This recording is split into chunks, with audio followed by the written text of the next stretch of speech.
Now it is my honor to introduce this guy to you. We're like brothers.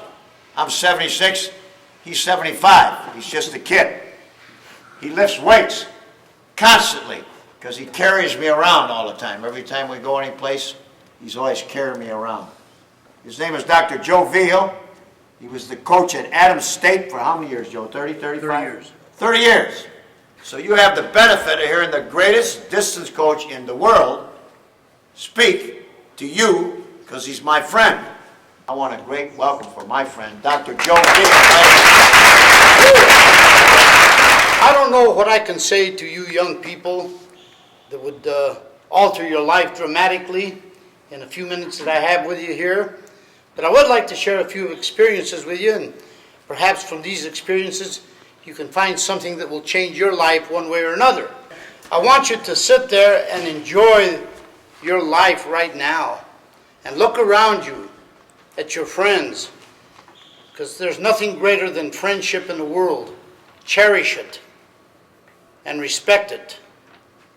Like I respect every time I get to see Joe.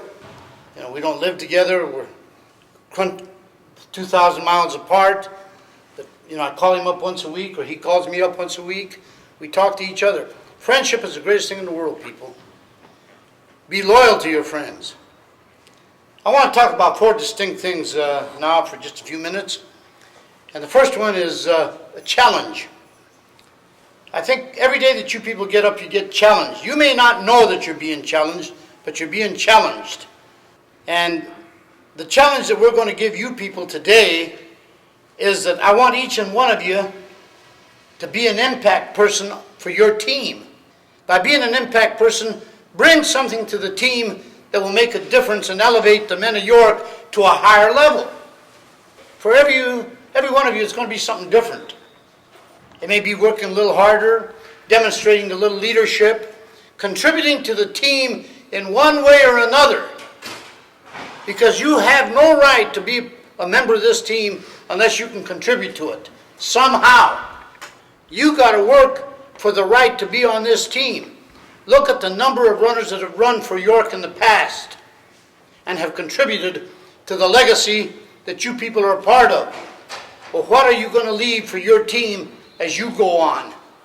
And that's the challenge. Be an impact person. Stand up to that challenge and be an impact person. At home, Sunday school, at school, for your team, for your friends, everyone that you get involved with. Be challenged by it and be an impact person. The second thing I want to mention to you people is the journey. You're on a journey right now. If you jump in your car and you go from here to California, you're going to dig out a road map, see how far it is, where you can get gas, where you're going to rest, etc., etc., etc. Running cross country is the same thing. You start preparing for it. It's a journey. The end of the journey is a national championship. In Eugene? Portland, Oregon. The state championship is a big stop along the way, but every day you have to accomplish something. If you miss a day, you're out of it. You don't miss. If you're going to eat today, you run today. What are you doing to prepare for that journey? Don't be like a regular student that's assigned 5 pages of reading tonight, and you go home and you read your 5 pages. Prepare for tomorrow. Read 7, 8, 9. Do a little bit more than is asked of you. This journey is what gives you the metabolic equilibrium to run faster and have better running economy. And that's what you're going through right now. And your max VO2 uptake workouts.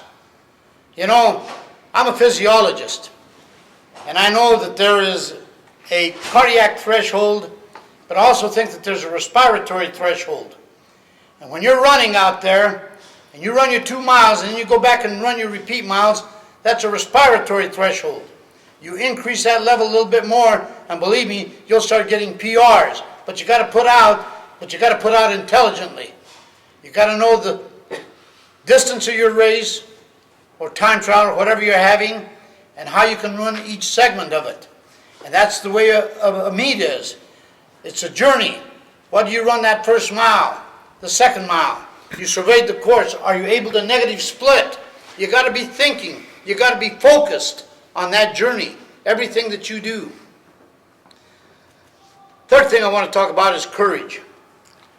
Courage is something that doesn't come by easy. The way you're able to pick yourself up when things are going bad, the way you look at your training when you don't think that you're going to reach your goal, you're not going to make the team or what have you. You got to have a lot of courage for everything that you do. I'm trying to get a message across to you. You people have got to get the courage to run day in and day out. If Coach Newton asks for 2 a day, do 2 a day. There are 24 hours in a day. If you have a certain number of things that you have to do, by golly, compartmentalize them so that you can do it all. Don't waste your time doing something you shouldn't do. You study, you do your domestic chores, you're a good friend, whatever it is, you got to do it all. But you have to develop the courage to say no when people ask you to do things that you shouldn't be doing. York has a great tradition. Don't get cocky. Remember that other people are struggling out there to just accomplish one time. Just like America gets bent on high heels when the Olympic Games comes around, they want more gold medals, you know. They've already dominated the sport of track and field, and they want more and more and more. And many countries go to the Olympic Games every 4 years, and they never get a medal, but they keep trying. And I think that you have to have time to be considerate of your fellow man, your fellow teammate, on what they're going through. If they're not in the top 7, or the top 14, or the top 21, whatever the case might be. And that's the way life is. You're going to have ups and downs, and you got to have compassion for your fellow man. As you go through life, I want you to remember a couple things. There was a great physical educator at Pennsylvania University at the turn of the century by the name of Art Tate McKenzie. Nobody ever remembers him for that, but he was a great sculptor. And he sculpted the Greek Discobolus, the Olympic wrestlers, and the Olympic sprinters. But he composed a little poem, The Joy of Effort. And the poem goes something like this. What are the human endeavor? In other words, what else in life, what are the human endeavor can match the healthy ego satisfaction and the moral self-discipline supplied by mental courage, bodily endurance, and muscular strength, those incomparable instruments for living most and serving best. You want to be a good team member, a good brother, a good son, a good friend, a good student, a good teammate?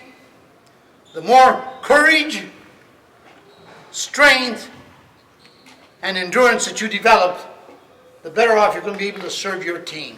Do it to the maximum. Thank you.